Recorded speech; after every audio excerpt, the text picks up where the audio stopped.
High friends welcome to my channel उमास simple किचेने सबाइके अनेक अनेक स्वागत। आशा करी तोमरा सबाई भालो आछो, आमिओ खूब भालो आछि। आजके आमी दारुण एकटा माछेर रेसिपि तोमादेर संगे शेयर करते चले एसेछि। आजके आमार रेसिपि पाबदा माछेर तेल झाल। पाबदा माछेर तेल झाल এই রেসিপিটি দেখতে যতটা সুন্দর হয়েছে খেতে কিন্তু ততটাই দুর্দান্ত হয়। তো চলো বন্ধুরা নো স্কিপ করে ভিডিওটি দেখতে থাকো।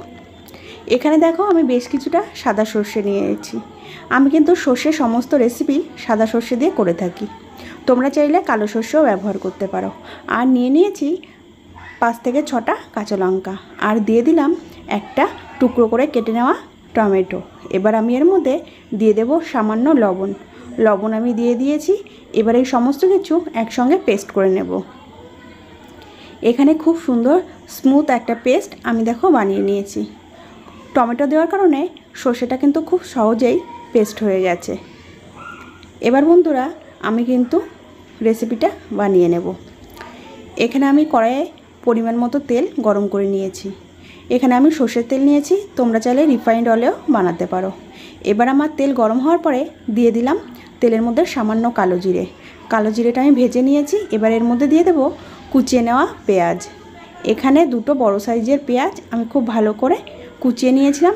কুচানো পেঁয়াজগুলো তেলের মধ্যে দিয়ে দিয়েছি। এবার পেঁয়াজগুলোকে খুব ভালো করে নাড়িয়ে চাড়িয়ে কিছুক্ষণ ভেজে নেব। এখানে আমি তেলের মধ্যে পেঁয়াজগুলো কিন্তু ভালো করে নাড়িয়ে চাড়িয়ে কিছুক্ষণের জন্য ভেজে নিয়েছি। এবার এর মধ্যে দিয়ে দিলাম স্বাদমতো লবণ। আমার এই পাবদা মাছের তেল ঝালের রেসিপিতে যতটা পরিমাণ লবণের প্রয়োজন আমি কিন্তু একবারেই দিয়ে দিয়েছি। লবণ আমার দিয়ে দেওয়া হয়ে গেছে। এবার বন্ধুরা আরও কিছুক্ষণ পেঁয়াজগুলোকে আমি ভেজে নেব। পেঁয়াজগুলোকে আমি হালকা লাল করে ভেজে নেব। আর এই রেসিপির মধ্যে আমি কিন্তু তেলের পরিমাণটা একটু বেশি দিয়েছি, যেহেতু তেল ঝাল সেই কারণে তেলটা একটু বেশি প্রয়োজন। এবার আমি এর মধ্যে দিয়ে দিলাম হলুদ গুঁড়ো দিয়ে দেওয়ার পর আমি পেঁয়াজগুলোকে দেখো লাল করে ভেজে নিয়েছি আর আমার ভাজা হয়ে গেছে। এবার আমি এর মধ্যে দিয়ে দিলাম আদা রসুনের পেস্ট। এখানে 1 চামচের মতো আদা রসুনের পেস্ট দিয়ে দিয়েছি। খুব বেশি আদা রসুনের পেস্ট দেওয়ার প্রয়োজন নেই।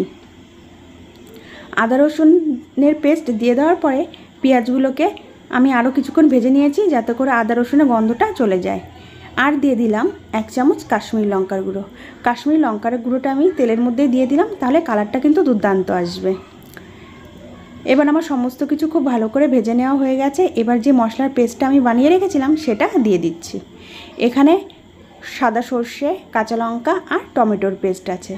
সমস্ত পেস্ট কিন্তু আমি দিয়ে দিয়েছি। এবার খুব ভালো করে নাড়িয়ে চাড়িয়ে নিচ্ছি। নাড়িয়ে চাড়িয়ে নেওয়া আমার হয়ে গেছে। এবার আমি 5 থেকে 7 মিনিট খুব ভালো করে কষিয়ে নেব। গ্যাসের ফ্লেম মিডিয়ামে রেখে এখানে কিন্তু আমি সমস্ত মশলা খুব ভালো করে কষাতে শুরু করে দিয়েছি। মশলাটা বেশ কিছুক্ষণ সময় ধরে আমি কিন্তু কষিয়ে নেব। দেখো বন্ধুরা মশলা কষানোর ফলে কি দারুণ একটা কালার এসেছে আর কি সুন্দর তেল ছেড়ে দিয়েছে। মশলাটা প্রায় আমার কষানো হয়ে গেছে। এবার আমি এর মধ্যে দিয়ে দেব 2 চামচের মতো ফ্যাটানো টক দই। এখানে টক দই দিয়ে দেওয়া হয়ে গেছে। আর টক দই দেওয়ার সময় আমি কিন্তু গ্যাসের ফ্লেম লোতে করে দিয়েছিলাম। এবার আমি টক দইটা খুব ভালো করে মশলার সঙ্গে মিশিয়ে নিচ্ছি। দেখো খুব ভালো করে টক দইটা কিন্তু মিশিয়ে নিতে হবে। আর আমি খুব ভালো করে টক দই এখানে মিশিয়ে নিয়েছি। মিশিয়ে নেওয়ার পরে আমি কিন্তু গ্যাসের ফ্লেম আবারও মিডিয়ামে করে দেব। তারপর আমি আরও 2 থেকে 3 মিনিট মশলাটাকে কষিয়ে নেব। মশলাটাকে কষিয়ে নেওয়ার পর আমি এর মধ্যে দিয়ে দিলাম 3টে চেরা কাঁচা লঙ্কা দিলে পরে ফ্লেভারটা খুব সুন্দর আসে। 2 থেকে 3 মিনিট আমার খুব ভালো করে কষিয়ে নেওয়া হয়ে গেছে। এবার আমি এর মধ্যে দিয়ে দেব সামান্য জল। আমি যে বাটিটার মধ্যে দই ফেটিয়েছিলাম সেই বাটিটা ধোয়া জলই আমি সামান্য দিয়ে দিয়েছি। খুব বেশি গ্রেভি আমি রাখবো না, খুবই সামান্য গ্রেভি রাখবো, সেই কারণে জলের পরিমাণটাও আমি কম দিয়েছি। এবার আমি খুব ভালো করে গ্রেভিটাকে ফুটিয়ে নেব, বা আমি বেশ কিছুটা সময় ধরে রান্না করে নেব।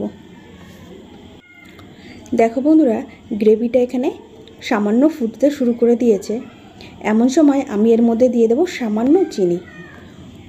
যেহেতু টক দই টমেটো দুটোই আমি ব্যবহার করেছি সেই কারণে টকটা ব্যালেন্স করার জন্য সামান্য চিনি দিয়েছি। তোমরা যদি চিনি দিতে পছন্দ না করো তাহলে নাইবা দিতে পারো। দেখো এখানে গ্রেভি আমার খুব সুন্দর ফুটে গেছে। আর আমি একবার খুব ভালো করে নাড়িয়ে চাড়িয়ে নিয়েছি। এবার এর মধ্যে আমি আগে থেকে ভেজে রাখা পাবদা মাছগুলো ছেড়ে দেব। আমি কিন্তু তোমাদের সঙ্গে পাবদা মাছ ভাজাটা শেয়ার করিনি, কারণ আমার পাবদা মাছের অন্যান্য ভিডিওতে পাবদা মাছ ভাজা শেয়ার করা আছে। সমস্ত পাবদা মাছ আমি কিন্তু গ্রেভির মধ্যে দিয়ে দিয়েছি। এবার খুব ভালো করে খুন্তির সাহায্যে আমি নাড়িয়ে চাড়িয়ে মাছগুলোকে গ্রেভির মধ্যে খুব ভালো করে দিয়ে দেব। দেখো খুব ভালো করে আমার গ্রেভির মধ্যে মাছগুলোকে দিয়ে দেওয়া হয়ে গেছে। আরও আমি 2 থেকে 3 মিনিট খুব ভালো করে হাই ফ্লেমে গ্রেভিটাকে ফুটিয়ে নেব। তোমাদের যদি আজকের আমার এই পাবদা মাছের তেল ঝালের রেসিপি ভালো লেগে থাকে, লাইক করবে, শেয়ার করবে আর কমেন্ট করে জানাবে রেসিপিটি কেমন হয়েছে।